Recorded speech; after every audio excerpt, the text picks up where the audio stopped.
ne ils veulent le report mais mën na am 2-3 voix pouvoir yu ne ils veulent le report am 2 ou 3 voix opposition yoo xam ne mën nañ ci sourdine ne ils veulent le report est-ce que da nga dégg ku jug génne publiquement ne ils veulent le report dans la société civile wala nga jug ku génne ci opposition publiquement ne ils veulent le report même bu fekkee ne am na peut-être mu amoon ci ñoom ñu bëgg report sax duñ ko sañ parce que report dafa doy Sénégal xam nga lu ñu naan doy na sëkk. report la mun ñun ñi mënatul tolérer Sénégal. léegi xam naa tey quelles que soient les conditions. il faut que gars yi sëgg bëre. parce que dañu doyal ci mandat cadeau yi. xam nga ñoom bu ñu reportaatee. risques yi mu bëri am moo bëri. boo reporté tey li élection élection yi naan da nga koy reporté gën a xuus 2022 mais législative yi reporté ko day yomb. boo ko reporté foo jëm ci législative yi nga jëm. est-ce que bu boobaa du ñu am kon prétexte reporter aussi législative bi il faut pas ouvrir cette brèche. d'accord léegi bu ñu ñëwaatee ci reporter élection je dis que ne. dafa doy Sénégal. reporter dafa war a toujours nekk exception warul nekk règle. très bien lay demee. léegi sànq Fatou Abdou. wala yow da nga bëgg ñu reporter élection yi. léegi man kay bu ma sañoon ca date bu njëkk ba lañ koy def ñëpp xam. élection reporter c'est-à-dire que même avec. war nañu trouver des moyens même mu am campagne électorale boo xamante ne. mën na nekk à travers des respect distanciation barrières yeeg yooyu. war nañu mën a trouver ay formule dem ci campagne boo xam ne aussi du menacer sécurité ak santé nit ñi. yooyu yëpp lu ñuy waxtaanee la pour teg ko. léegi report moom. léegi sànq yi ñu ngi doon wax ñu ngi doon wax 1 million et quelques yi nga xamante ne nii war nañu bindu te nga lim fi ay rëq-rëq yi nga xamante ne nii xëy na mën na leen andil gàllankoor ci ñu bañ a bind ci yooyu la liste électorale ban jeexital la mën a def ci ku binduwul en tout cas ci yooyu la liste électorale ci processus yu ñu jëm. ak ku binduwul. kay doo mën a nekk électeur. doo mën duñ la mën a fal. xam nga ku léegi moom pour nga. est-ce que Sénégal jotul mu weesu étape yu ni mel c'est-à-dire ñuy toog war a def révision liste électorale ñu naan ñii war nañu bindu ñii am nañu jafe-jafe pour bindu wala teg nañu ay mécanismes yi nga xam ne xëy na bu leen maanaam bu leen dabee bindu ci liste électorale yooyu dina jafe. Sénégal li ñu war a weesu ci élection moo bari. gis nga dañu war a weesu chaque fois ñuy jëm élection. ñu ne dañuy waxtaan. fichier bi baax na fichier bu baaxul.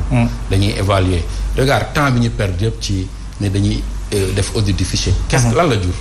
dara tous. d'accord xaalis bu yàqu la du tere dañu auditer fichier ba pare. d'accord ñu teg ci pare gu ñu sax ñu def redécoupage.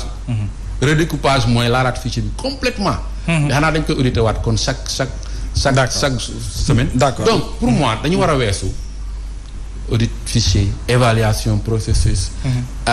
inscription dañu war a def ba nga xamante ku am majorité d'office. tout à fait sa carte d'identité may la nga voté. tout à fait léegi ñu wax ci conseil constitutionnel parce que war nañu dépasser yooyu quand même. ñu ñëw ci conseil constitutionnel mi député opposition bi coow li bari ci lool ñi ne ñeent ña fa nekk di jël ak dogal matuñu xëy na 7 la ñu waroon doon ñenn ñi ne waroon nañu xool yan anam lañ ko war mën a defee pour joxe décision boo nga xamante ne nii ñu ci bëri dañ ci maanaam dañ ciy dëppoo en tout cas ñi seen xel maa ci jëm ci wàllug yoon ak wàllu constitution ku ci nekk am ci xalaat bu wuute yow lan mooy sa jàngat par rapport ak li nga xam ne mooy décision bu conseil constitutionnel bi député opposition par rapport ak li ñu fa déposé woon ni recours.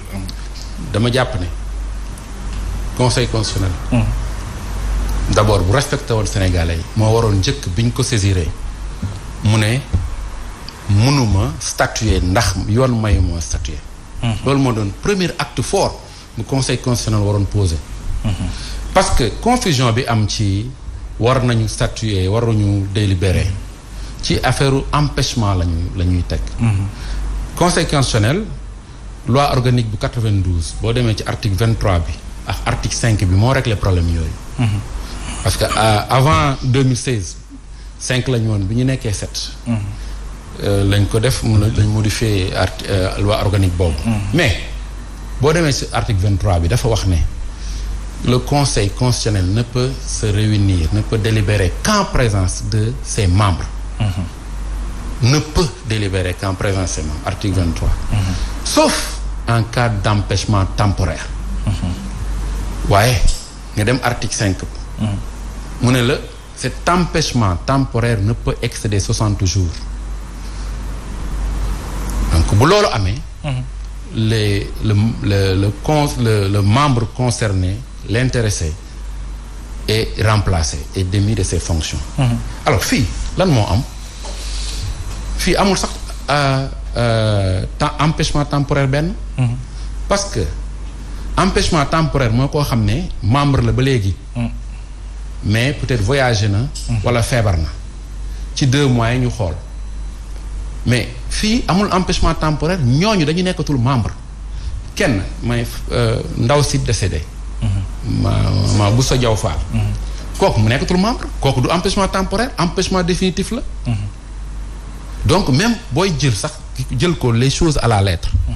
kooku dootul membre fi mu tëdd mënatu fa jug yàlla na ko yàlla yërëm. donc amul sax empêchement temporaire kooku. empêchement définitif la. nga jël ñeneen ñaar ñi ñooñu seen mandat dafa jeex donc du empêchement. empêchement définitif la dañu nekkatul membre sax parce que booy jël sax ay empêchement temporaire définitif mën nga ne ba léegi membre lañ dafa am mais duñu membre léegi parce que seen mandat jeex na. donc léegi. ce qu'il y a mooy le conseil s'est retrouvé avec 4 membres. donc loolu mooy réel parce que booy xool dañu koy woo effectif théorique bi mën nañ ne 6 la parce que kële gaañu na. mais effectif réel bi c'est 4 parce que ñaar ñee dootuñu membre. et qu'il ne peut pas statuer ci 4 membres yooyu. non mënuñu parce que dafa ne le conseil ne peut délibérer qu'en présence de tous ses membres. mais ñu soutenir maanaam ci fat wolof mooy. conseil constitutionnel. mënul jël ndogal que bu dul membre am yëpp teew nañ. mais ñu soutenir le waaye mu ne sauf. mais parce que contraire bi mooy dañu dugg ci ndër gi si naan empêchement temporaire du empêchement définitif. loolu di wax ne mus na fi dal Kéba Mbaye mu amoon empêchement mais empêchement temporaire Kéba Mbaye.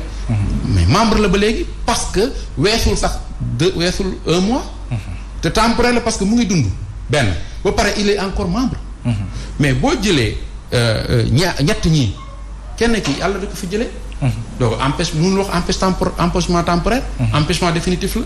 fi mu tëdd mënatu fa jug donc kooku nekkul membre conseil. ñeneen ñaar ñi mënuñu ne empêchement temporaire la parce que yàlla du def ba ñu ñëwaat. seen mandat dafa jeex donc empêchement définitif donc li waroon mooy. nit ñi bu ñu bëggee conseiller président yi bu ñu ko bëggee aider. waruñu ko di dugal ci ay empêchement temporaire empêchement définitif Sénégal ñaata nit ñoo fi am. profilu remplacer ñett ñooñu. nañu waxante dëkk bu am 12 millions de Sénégalais. lu am 50 personnes ñu mën a remplacer 3 yooyu. mais pourquoi ñuy dugal ci président même ci guuta googu. di ko wax ay empêchement temporaire empêchement définitif. ñaar ñi ay magistrat lañ. ñaata magistrat ñoo fi nekk yoo xam ne mën nañu leen remplacer. kenn ki muy Ndiaw Diouf professeur d'université la. ñaata professeur d'université yu am profil parce que il faut 20 ans d'expérience nga nekk juriste. mais en commençant professeur Demba Sy professeur Ibrahima Ly professeur Babacar Gueye y en a tellement de professeurs yu mën a remplacer le professeur Ndiaw Diouf. mais donc quel est le problème ba mënuñu leen remplacer loolu yëpp dugal ci président wala aussi moom mu nangu ko ci ay futilités yoo xam ne nii. rien ne peut le justifier. li tax conseil bi bañul c'est-à-dire que est-ce que le conseil aussi waru woon bañ a statuer. moom laa la conseil bi tamit ñu remplir est-ce que ragalul aussi jël décision boo xamante ne du ànd wala bëgg-bëggu président de la République. moom laa la ma ne conseil bi aussi bu respecté woon Sénégalais yi bu ñu ko saisiree moo waroon rappeler président ne que vous êtes le garant de la constitution article 52 de la constitution mooy def président le garant des institutions moo waroon def réaction yónnee ko président ne ko ñun saisir nañu